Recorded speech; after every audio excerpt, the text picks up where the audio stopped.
Hi friends, welcome to Royal Mary English Academy.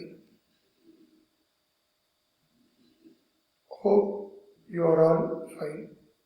இன்னைக்கு நம்ம session 4 நம்ம பார்க்க போறோம். செஷன் 4 என்னன்னு பார்த்தீங்கன்னா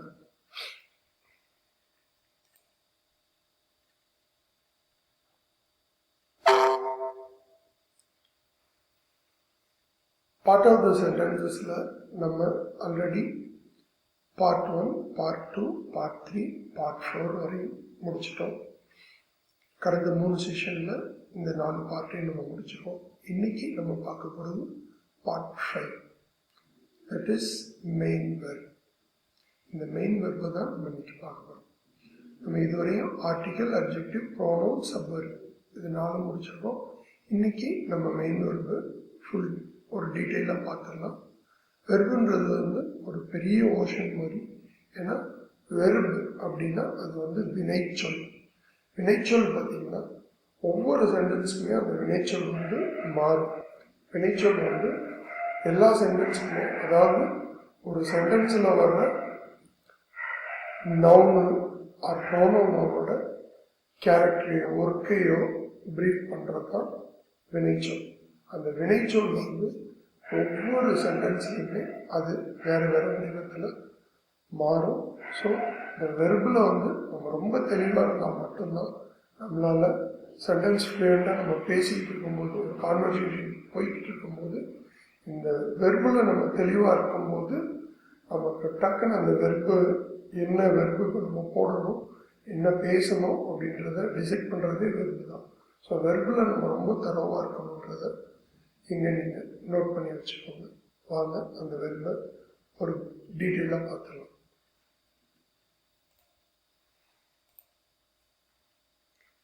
இதுதான் வெர்பு. செஷன் 4ல் வெர்பு என்னென்ன டைப்பில் இருக்குது அப்படின்றத மட்டும் நான் இங்கே ஃபஸ்ட்டு நான் எக்ஸ்பிளைன் பண்ணுறேன்.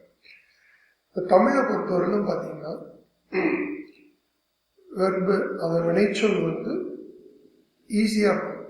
இப்போ நடக்கிறான் அப்படின்னா பாஸ்ட் டென்ஸ் பார்த்தீங்கன்னா நடந்தான். பாஸ்ட் பார்ட்டிசிபிள் பார்த்தீங்கன்னா நடப்பான்.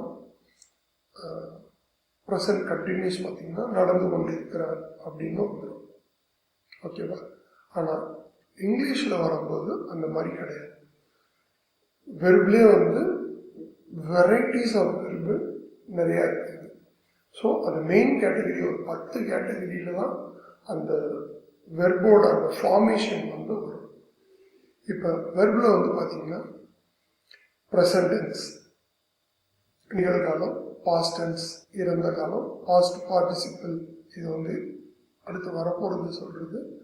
ப்ரெசன்ட் கண்டினியூஸ் இது நிகழ்காலத்தில் அந்த ஆன்கோயிங்கில் நடந்து கொண்டு இருக்கிறது. அதை ப்ரெசன்ட் கண்டினியூஸ் அப்படின்னு. இங்கிலீஷில் இந்த 4 டென்ஸ் வச்சு தான் நம்ம வெர்பை டெரைவ் பண்ணுறோம். அதுக்கப்புறம் டென்ஸில் வரும்போது இது அங்கே இந்த 4 ஃபார்ம் வச்சு தான் அங்கே நம்ம ஃபார்ம் பண்ணுவோம், டென்ஸ் ஃபார்ம் பண்ணுவோம். இப்போ என்னென்ன டைப்பில் வருது அப்படின்னு ஒரு ப்ரீஃபாக பார்த்துக்கலாமே. இப்போ பாருங்கள், ஸ்பிளிட் அப்படின்றது ஒரு வெர்பு. ஸ்பிளிட்னா அதோட அர்த்தம் இங்கேயே கொடுத்துருக்கேன், நீங்கள் கன்ஃபியூஸ் ஆகக்கூடாதுன்றதுக்காக. பிழை, அதாவது பிளக்கிறது, அதான் ஸ்பிளிட் அப்படின்றது ப்ரெசன்ட் டென்ஸ். பாஸ்ட் டென்ஸ் பாருங்களேன், அதுவும் ஸ்பிளிட்னா இருக்கும். பாஸ்ட் பார்ட்டிசிபிளும் ஸ்பிளிட்னா இருக்கும்.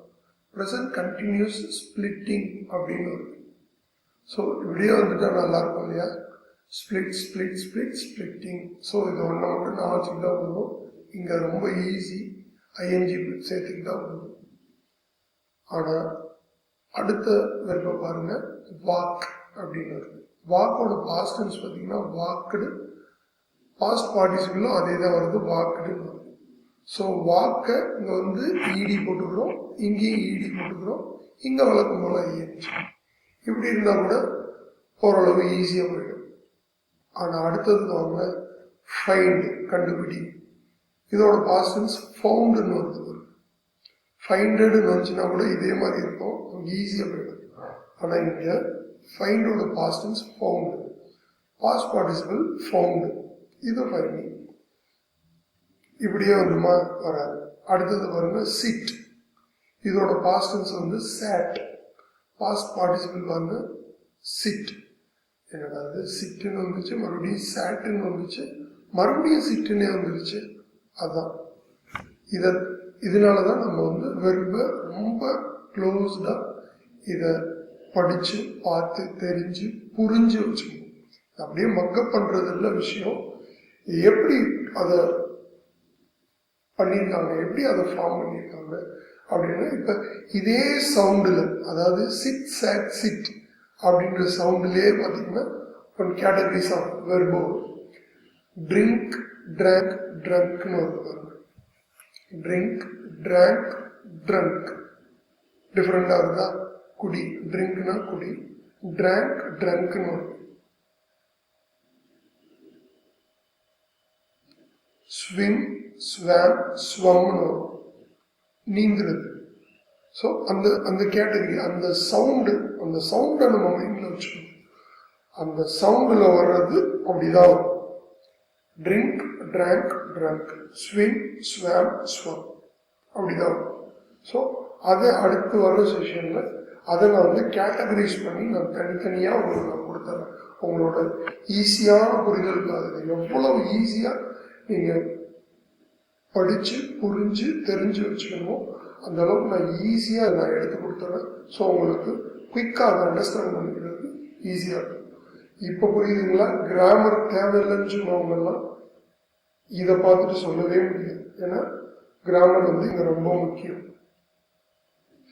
நம்ம ஒன்றும் பிறந்த குழந்தையிலேருந்து அப்படியே வளர்ந்து ஒரு 7, 8, 10 வருஷத்துல நம்ம தமிழை எப்படி நம்ம தெளிவாக பேச கற்றுக்கிட்டோமோ அது மாதிரி நம்ம கற்றுக்க முடியுது. இங்கிலீஷ்ன்றது வந்து நம்ம குயிக்காக வேணும். நம்மளோட நாளைய தேவை வந்து இங்கிலீஷ். ஸோ இங்கிலீஷில் சரியாக பேச முடியலன்னு நம்ம ரொம்ப கடுப்பாகி போயிருப்போம்.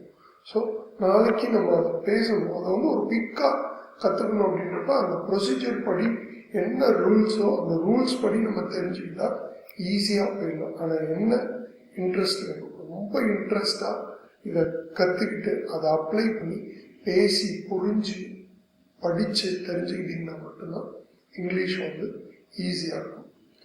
அடுத்தது பாருங்களேன், ட்ரிங்க் பார்த்துட்டோம். ரீட் அப்படின்றது படி. Read, red reading. என்னையா எல்லாமே ரீடுன்னு தான் எழுதியிருக்கு, நீ என்ன ரெட்டு? இதை பொறுத்தவரையும் அப்படிதான் சொல்லணும். ரீட், ரெட் ரீடிங் அப்படிதான் சொல்லணும். ஆனால் எழுதுறது இப்படிதான் எழுதணும், REDன்னு எழுதிடக்கூடாது, இப்படிதான் எழுதணும். ஆனால் சொல்லும் போது ரெட்டுன்னு தான் சொல்லணும். பாஸ்ட் டென்ஸ் ரெட்டுன்னு சொல்லணும், பாஸ்ட் பார்ட்டிசிபிள் ரெட்டுன்னு தான் சொல்லணும். ஓகே, இப்போ அடுத்தது பாருங்க, டீச், கற்பி. டீச்சோட பாஸ்ட் டென்ஸ் பாருங்க டாட்னு வருது. இங்கேயும் பாருங்க டாட்னு வருது. ஸோ டிஃப்ரெண்டாக இருக்குது. அந்த ஃபைண்ட் வந்த மாதிரி தான். ஃபைண்ட், ஃபவுண்டுன்னு வச்சு இல்லையா. டீச், டாட்னு வருது, டீச்சிங். இப்போ இங்கே பாருங்க லீடு, வழி நடத்துறது. ஒருத்தர் வழி நடத்துறது லீடு. அதோட பாஸ்ட் டென்ஸ் பாருங்களேன் லெட்டுன்னு வருது, பாஸ்ட் பார்ட்டிசிபிள் லெட்டுன்னு வருது. ஸோ ரீடும் இதுவும் சேம் தான். ஆனால் ரீடை வந்து நீங்கள் ரீடுன்னு தான் எழுதணும். ஆனால் லீடை வந்து நீங்கள் லெட்டுன்னு எழுதிக்கலாம். இப்படிதான் எழுதிக்கலாம், இல்லை எழுதணும், இப்படிதான் எழுதணும். Lead, let, leading. சரி, அடுத்து க்ரோ, வளர்றது. க்ரோ இதோட பாஸ்ட் பாருங்க கிரியூன்னு வருது. Past participle grown.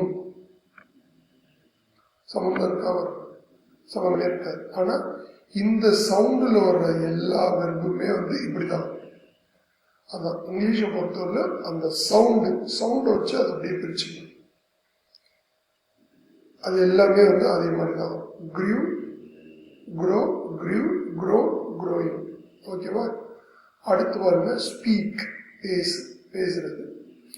ஸ்பீக்கோட பாசம் ஸ்போக்னு இருக்கும். Spoke, spoken, speaking. ஸோ இந்த மாதிரி தான். ஒரு 10 இன்னும் மிஞ்சி போனால் ஒரு 2 டைப் இருக்கும், அவ்வளோதான். அதுக்கு மேலே சான்ஸ் இல்லை. இந்த 10-12 டைப்பை வந்து நம்ம கேட்டகரைஸ் பண்ணி நல்லா தெளிவாக நம்ம மெமரைஸ் பண்ணி புரிஞ்சு வச்சுக்கிட்டோம் அப்படின்னா போதும். அந்த சவுண்டில் வர்றது எல்லாமே டிஃபால்ட்டாக அப்படி தான் வரும். நம்ம ஈஸியாக போட்டு பேசிடலாம். ரொம்ப ஈஸி தான். ரொம்ப என்னடா இது இப்படிலாம் ஒரு பெயின் எக்ஸ்பிளைன் பண்ணுறதுன்னு நினைக்காதீங்க. ரொம்ப ஈஸி. இதை ஈஸியாக வந்து கற்றுட்டு போயிடலாம். ஸோ இதை நீங்கள் தெளிவாக ஒரு தடவை பார்த்து புரிஞ்சு வச்சுக்கோங்க. நியூஸ் பேப்பர் எடுத்து படிக்கும்போது கூட இந்த மாதிரி வெறுப்பு கண்டிப்பாக இருக்கும். அதை எடுத்து எந்தெந்த கேட்டகரியில் போடணும் போட்டு வச்சுக்கோங்க. ஸோ அடுத்த செஷன் எடுக்கிறப்ப உங்களுக்கு ஈஸியாக இருக்கும். ஓகே ஃப்ரெண்ட்ஸ், இன்னைக்கு செஷன் உங்களுக்கு ரொம்ப பிடிச்சிருக்கும்னு நினைக்கிறேன். யூஸ்ஃபுல்லாக இருந்திருக்கும்னு நினைக்கிறேன்.